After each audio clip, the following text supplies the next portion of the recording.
How close are you to the Pakistani mediators?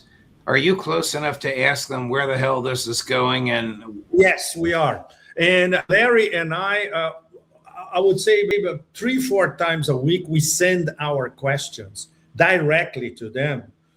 And we always have questions because sometimes the stuff is very, very fuzzy. And of course, Larry as an intel specialist, and in my case, as somebody who I worked in Pakistan a lot, I know Pakistan can be very, very tricky to navigate. So you really need to ask them 3-4 times the same thing. And of course, there are lots of clashing agendas in Pakistan, including inside the government. So we need to be sure. So when we go live telling something that comes from one of the mediators or from Pakistani intelligence, we have to be 100% sure this is it. And in some cases, I try to get a counter interpretation from Tehran. Sometimes we have it. Sometimes they say, no, this is a national security. We cannot talk about it, but they don't say, no, it's wrong. Because considering, and when you look at the pattern, especially these past few days, there are delegations doing back and forth, Judge, full time.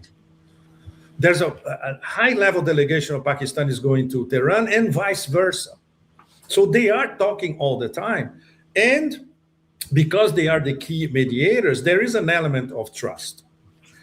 For instance, we get a lot of flack from all corners.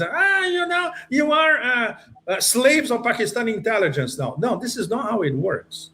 We want to get the intel, and then we analyze the intel to see if it makes sense.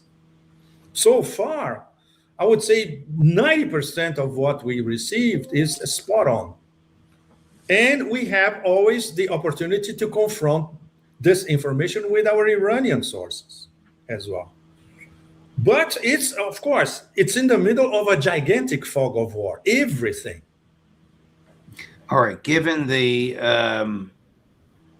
Iranian control of the Strait of Hormuz, given the rise in the price of oil, given the world and especially the United States close to a depression, and given the midterm elections, which are now fewer than 4 months away, is time running out for Donald Trump? Absolutely, yes. And he knows it. In fact, his window ends by mid-August. Like all the best reports about it have been stressing. Or mid-August, this is 2.5 weeks. Why do you say that? Because this is the red line for the depletion of the American strategic petroleum reserves. Mid-August. This is definitive, including Goldman Sachs reports, you name it.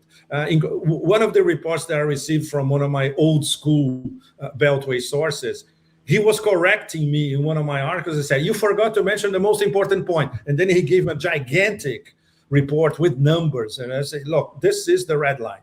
The red line is mid-August, not after that. And Trump knows it because people gave him the numbers. So this is one thing. The second is the depletion of everything there are in those 20 or so bases all across the Persian Gulf, the GCC, including Jordan, by the way, which Jordan was bombed. One of the bases was bombed again yesterday by the RGC, and Erbil in Iraq. 80%, yes, of these 20 or so bases, only 4 remain more or less operational. The other ones are practically destroyed. So, it's not easy. And all that, Judge, very important, all that, as best as we know, was discussed in that meeting last Friday where Vance and General Kane were basically trying to explain to Trump the real deal. And by the way, it's because of this meeting that he stopped the bombing.